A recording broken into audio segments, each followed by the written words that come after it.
Welcome to the Mediocre Ranger, where I'm not the best, but I sure do have fun. This video was created for SW Miniatures. They challenged me, what's my Anti-Horde Army? 10 heroes or less, Heroes of Fortitude or lower. So let's jump in and see what armies I came up with. So as I share these, I want whoever's watching to comment, which of these would you rather take against a massive horde at 600 points? Which of these armies do you think is better? Now this first one is pretty pure and simplistic. The points just worked, and the damage potential is quite impressive. So it's a Mahood Tribesmaster on camel with War Spear and Blowpipe, and 3 more of those exactly. So you get 4 Tribesmasters on camel. Why not the King? Unfortunately, those got bumped up above Hero of Fortitude, so those were off the table.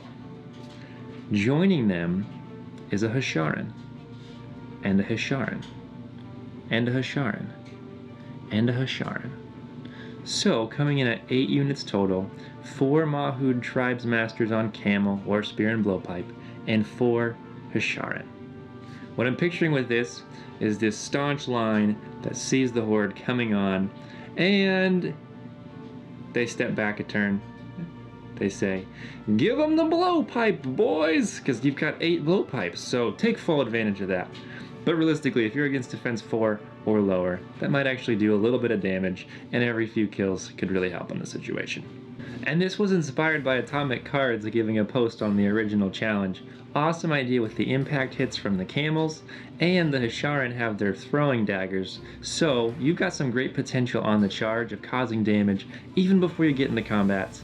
And then everybody's got 3 attacks on the charge. The Tribesmasters go up to 3, the Hasharan, and the amazing thing is you're going to be rolling effectively 6 dice for everybody once you win the combat. The Hasharan have the Bane of Kings, so they're going to be re-rolling all wounds. So even if you whiffed all 3, you get re-rolls for each one of those.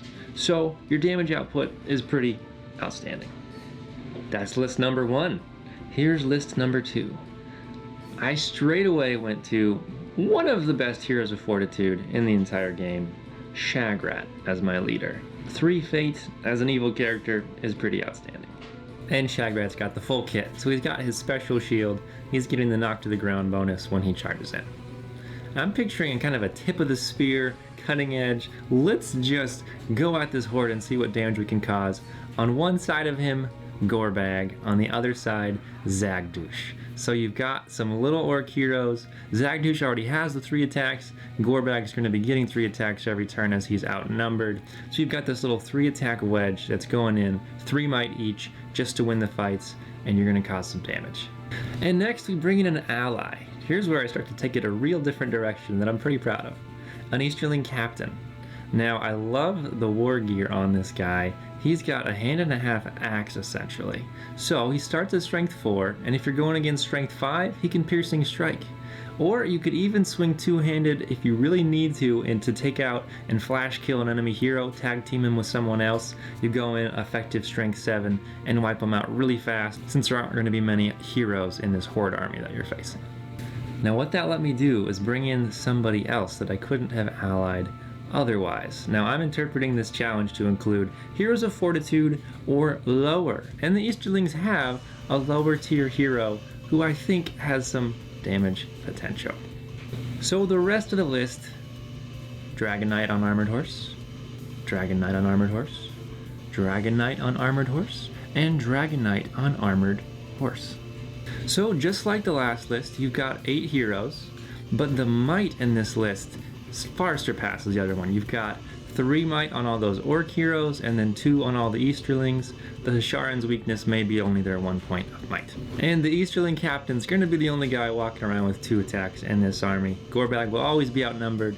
The Dragon Knights start at 3, 4 on the charge when they are going against infantry, and in this horde army that we're facing, we're going to see a lot of infantry. So, tip of the spear on one side, Shagrat, Zagdush, Gorbag. The Easterling Captain's walking around and helping out when he needs to and just destroying things.